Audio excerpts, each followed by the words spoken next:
Big cities promise everything: success, freedom, a better life, better jobs, more money, endless opportunities. Yet, there's something strange we often notice. Why do people living in big cities seem more angry, more tired, and more frustrated, even though they appear to have everything, especially when compared to someone living in a small town? Maybe you've thought about this before, or maybe you've noticed it but never really stopped to question it. As humans, we usually don't pause to understand things unless they affect us personally. Before we go deeper, just one thing. This isn't a psychology lecture or a research breakdown. It's simply an observation. One of the biggest differences between city life and small town life is not just money, traffic, tall buildings, or noise. It's something much quieter. Let me explain with a simple example. Imagine a party in a big city. Aman, a banker, introduces his two friends, James and John, to his colleague, Vicky. During the conversation, Vicky finds out that James works at a high-level company while John is a salesman. Nothing rude is said. Everyone smiles, but the energy changes. Suddenly, James feels more important in the room. John feels less visible. No one announces it, yet everyone senses it. Now let's change the setting. In small towns, life works differently. There are fewer people, fewer choices, and no big corporate ladders to climb. Here, Jamie is a salesman. He sells products to support his family.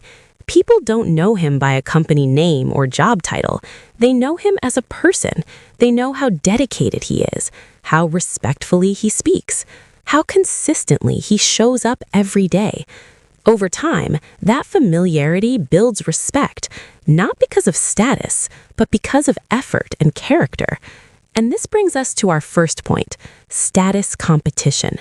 In big cities, status matters more than we like to admit. People don't really want to know, "What do you do?" They are unconsciously asking, "How important are you?" Your job title, your company name, even the area you live in. Slowly, these things become part of your identity, and when self-worth gets tied to status, even small failures start to feel personal. That quiet pressure builds every day, and over time, it turns into frustration. Now let's talk about income comparison. You might be earning well, paying rent, managing your life. From the outside, everything looks fine. Yet somewhere inside, you still feel like something is missing. Why does that happen? A big reason is your surroundings. In big cities, everything keeps upgrading. Technology changes every year. New phones, new gadgets, new trends. Something new is always coming. But salaries don't grow at the same speed as prices. So even when you work hard, your progress feels slow. Then you look around. A colleague buys a new phone. A friend starts going to expensive restaurants. Someone you know buys a luxury car, branded clothes, designer bags. And when you can't do the same, comparison begins. You don't feel poor, you start to feel small. That's how income comparison quietly turns into pressure, and slowly, that pressure becomes frustration. Now add social media to all of this. Cities already create comparison. Social media multiplies it. You pick up your phone just to relax, to escape boredom. So you scroll at night. You see perfect photos, people visiting different places, people living their lives. And slowly you start comparing yourself to thousands of lives. You know it's not the full reality, yet it still affects how you feel.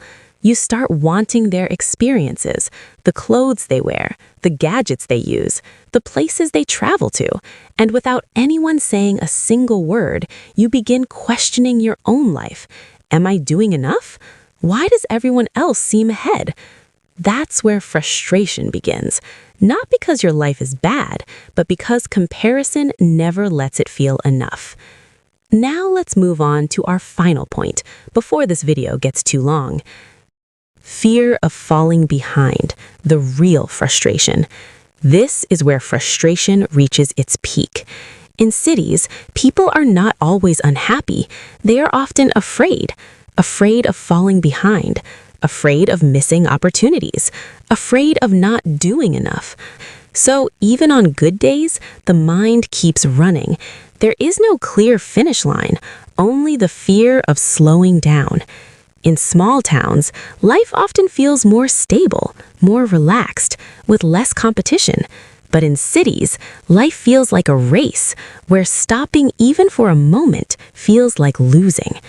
When comparison becomes a habit, happiness becomes fragile. And that's why cities don't just feel busy, they often feel heavy. Now, I'd really love to hear from you. What other reasons do you think make people in big cities feel more frustrated than those living in small towns? Share your thoughts in the comments below. I'll see you in the next one. Don't forget to subscribe.